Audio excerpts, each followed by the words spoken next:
Assalamualaikum warahmatullahi wabarakatuh.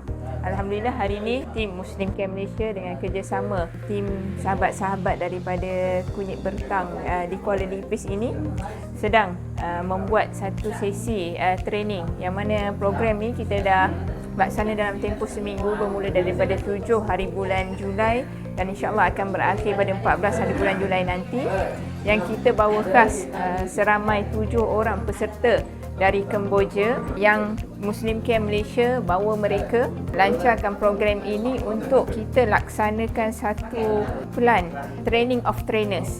Hari ini adalah training untuk membuat daun kunyit crispy.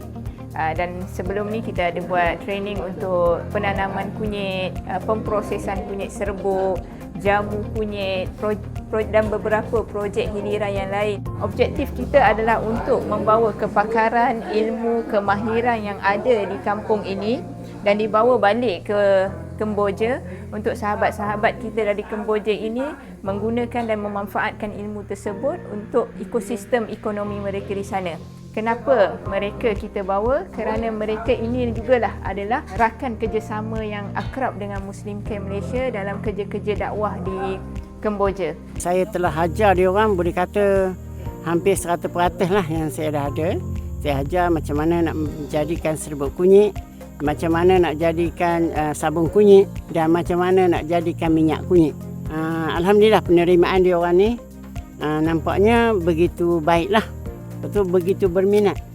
Untuk perancangan masa akan datang, saya memang bertekad dan beriltizam lah untuk menjadikan projek kunyit ni adalah satu projek yang berdaya maju dan juga boleh menjana pendapatan masyarakat setempat lah.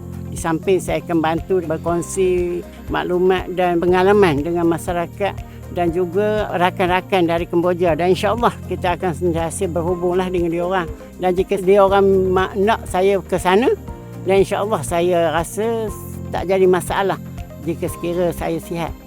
Insya-Allah tujuan akhir kita adalah mereka dapat melaksanakan program ataupun projek sustainable dan lestari di Kemboja seperti penanaman kunyit dan produk-produk berasaskan kunyit dan dapat komersialkan di sana dengan harapan dapat memberi sumber ekonomi kepada masyarakat di Kemboja, seterusnya memajukan ekonomi di sana serta membantu usaha-usaha dakwah secara tidak langsung di Kemboja. Dengan program kunyit kita yang telah banyak disupport oleh Muslim Care, yang terutamanya membuat bengkel untuk kunyit ni adalah sumbangan daripada Muslim Care.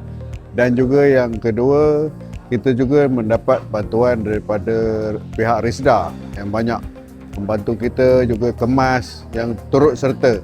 Walaupun saya tak dapat sebut satu persatu, tapi semuanya ada sumbangan. Dan kami di Risda terus membantu Kampung Biar, dan kita harap Kampung Biar ni dengan banyak kerjasama dengan Muslim Care, JJO datang, dan kami yakin Kampung Biar akan berada satu landasan yang tinggi untuk kami jadi platform untuk kami tarik pelan-melancong untuk mengenali kehidupan orang kampung Dahabia. Kita juga melaksanakan beberapa program ukhuwah ataupun program rakyat semalam. Ada beberapa sukaneka, aktiviti-aktiviti yang mungkin kita boleh katakan sebagai silang budaya, perkongsian dan mengukuhkan ukhuwah selain daripada sesuatu yang kita kata agak berat dari sudut ilmu-ilmu dan kemahiran. Kita juga buat program santai bersama dengan masyarakat di kampung Bertang ini. Alhamdulillah. InsyaAllah Muslim Care Malaysia mengharapkan doa dan sokongan daripada semua untuk meneruskan program-program lestari seperti ini di masa-masa akan datang. Terima kasih. Assalamualaikum warahmatullahi wabarakatuh.